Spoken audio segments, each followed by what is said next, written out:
Hi guys, welcome back to Navas kitchen. இன்றைக்கி super டேஸ்டியான chicken biryani எப்படி பண்ணது பார்க்கலாம். அதுக்கு ஃபஸ்ட்டு சிக்கனை மேரினேட் பண்ணிக்கலாம். இது வந்து 2 KG 1 KG rice 1 KG chicken 2 KG அளவுக்கு சிக்கன் பிரியாணி ரெடி பண்ண போகிறேன். அதுக்கு ஒரு 250 ml அளவுக்கு கர்ட் ஆட் பண்ணியிருக்கேன். இப்போ இது கூட ஒரு 3 டேபிள் ஸ்பூன் அளவுக்கு சில்லி பவுடர், 1 டீஸ்பூன் அளவுக்கு கரம் மசாலா ஆட் பண்ணி நல்லா மிக்ஸ் பண்ணிக்கலாம். கொஞ்சமாக ஒரு டீஸ்பூன் நல்லா சால்ட் ஆட் பண்ணிவிட்டு, இப்போ நம்ம க்ளீன் பண்ணி வச்சுருக்க சிக்கனையும் போட்டு ஒரு 3லேருந்து 5 டீஸ்பூன் அளவுக்கு ஜிஞ்சர் கார்லிக் பேஸ்ட்டையும் போட்டு நல்லா மேரினேட் பண்ணிக்கலாம். இது சிக்கனுக்கு மட்டும்.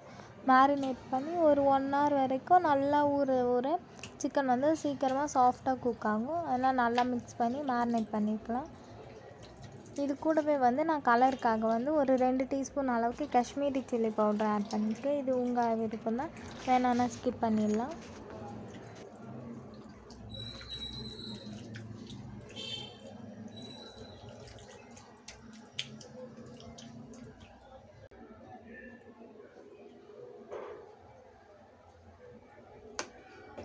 இது மேரினேட் ஆகிறதுக்குள்ள நான் எல்லாத்தையும் கட் பண்ணி வச்சுட்டேன். இப்போது ரைஸையும் வந்து ஊற வச்சுட்டோம்னா, ஏன்னா இப்போ ஊறிச்சுன்னா கரெக்டாக இருக்கும். ஏன்னா நான் எல்லாத்தையும் வெஜிடபிள்ஸ்லாம் கட் பண்ணிவிட்டு ஸோ நம்ம இதை குக் பண்ணதாக போகிறோம். அந்த டைம் இருக்க ஊறினா போகிற ரைஸு நம்ம வந்து லேயர் பிரியாணி மாதிரி தான் பண்ண போகிறோம். அதனால் இப்போ வந்து ரைஸ் குக் ஆகிற அளவுக்கு தனியாக சைடில் தண்ணி வச்சுட்டு அதுலேயும் ஹோல் ஸ்பைசஸ் கரம் மசாலா எல்லாத்தையும் போட்டுட்டு கொத்தமல்லி புதினா கொஞ்சமாக எண்ணெய் ஒட்டாத இருக்கிறதுக்கு ரைஸுக்கு தேவையான சால்ட்டும் இதிலே ஆட் பண்ணிக்க போகிறோம். ஆல்ரெடி சிக்கன்லேயே ஆட் பண்ணிக்கோ, ஸோ பிரியாணியில் பார்த்து ஆட் பண்ணிக்கோங்க.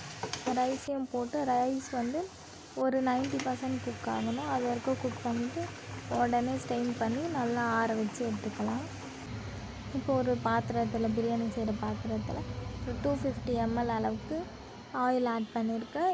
இதில் வந்து ஒரு 50 ml அளவுக்கு வந்து கீ ஆட் பண்ணியிருக்கேன். கீ ஆட் பண்ணிவிட்டு நல்லா ரெண்டும் ஹீட் ஆகட்டும். அப்புறம் வந்து நம்ம ஸ்பைசஸ் எல்லாத்தையும் ஒரு பெரிய துண்டு பட்டை, ஒரு 2 பிரிஞ்சி இலை, ஒரு சின்ன இது வந்து ஸ்டார் அனீஸ், ஒரு 5 ஏலக்காய், ஒரு 5-6 கிராம்பு, இப்போ கட் பண்ணி வச்சுருக்க ஒரு 250 கிராம் அளவுக்கு 250 கிராமுக்கு 300 கிராம்ஸ் வரைக்கும் ஆனியனை போட்டு நல்லா சாட்டே பண்ணிக்கலாம். இதில் வந்து ஒரு 7 பச்சை மிளகா ஆட் பண்ணியிருக்கேன். ஆனியன் நல்லா சாட்டே ஆனப்போ இப்போ வந்து அதே அளவுக்கு தக்காளியும் கட் பண்ணி 300 கிராமுக்கு அதையும் போட்டு நல்லா சாட்டே பண்ணிக்கலாம். நல்லா வதங்கட்டும். இப்போ வந்து ஒரு 3லேருந்து 4 டீஸ்பூன் அளவுக்கு ஜிஞ்சர் கார்லிக் பேஸ்ட் ஆட் பண்ணியிருக்கேன். அது வந்து சிக்கனுக்கு மட்டும்தான், நம்ம இது நிறைய செய்கிறோம். அதனால் இது சின்ன டீஸ்பூன், அதனால் ஆட் பண்ணியிருக்கேன். நீங்கள் டீஸ்பூன் சைஸுக்கு ஏற்ற மாதிரி ஆட் பண்ணிக்கோங்க. இல்லைனா ரொம்ப ஜிஞ்சர் கார்லிக் ஸ்மெல் வந்துட போது. நல்லா ஆட் பண்ணி நல்லா இது வந்து குக் ஆகட்டும், சாட்டே ஆகட்டும். தக்காளி எல்லாம் மேஷ் ஆகணும், அந்தளவுக்கு குக் ஆகணும். இப்போ இதில் வந்து நான் வந்து ஒரு 3/4 கட் அளவுக்கு கொத்தமல்லி புதினா 2த்தையும் வாஷ் பண்ணி கட் பண்ணி வச்சுருக்கேன். அதையும் ஆட் பண்ணி நல்லா வதக்கிக்கலாம்.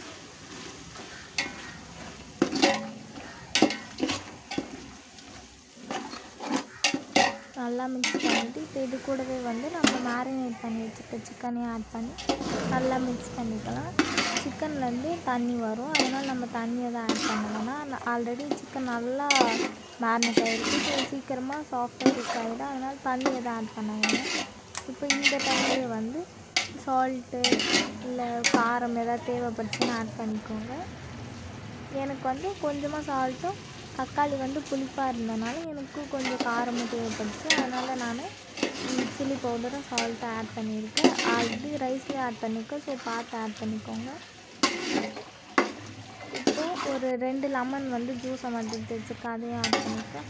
ஆட் பண்ணிவிட்டு அப்போ தான் வந்து சிக்கன் நல்லா சாஃப்டாக குக் ஆகும், இன்னும் ரைஸ் ஒட்டாமல் இருக்கும். அதனால் இப்போ வந்து நல்லா மிக்ஸ் பண்ணிவிட்டு நம்ம வடித்து ஆற வச்சுருக்க ரைஸையும் ஆட் பண்ணிக்கலாம். ரைஸு நல்லா உதுத்து போட்டுக்கோங்க. பாருங்கள், நல்லா ஆறினா தான் இந்த மாதிரி இருக்கும். அதனால் நல்லா ஆற வச்சுருங்க, இல்லைனா குழஞ்சிரும்.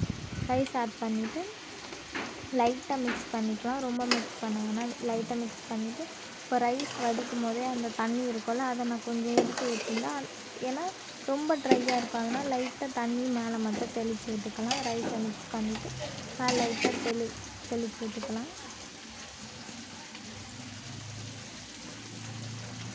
இப்போ மேலே கொஞ்சமாக கொத்தமல்லி புதினா ஆட் பண்ணிவிட்டு நான் ஆனியனை வந்து நல்லா ஆயிலில் ஃப்ரை பண்ணியிருக்கேன். ஃப்ரைட் ஆனியன்ஸையும் போட்டு க்ளோஸ் பண்ணி தம் வச்சு கீழே வந்து தோசைக்கல் வச்சு அது மேலே வச்சு ஒரு 10 minutes to 15 minutes medium low ஃப்ளேமில் வச்சுட்டு ஓப்பன் பண்ணோம்னா சூப்பரான பிரியாணி ரெடி.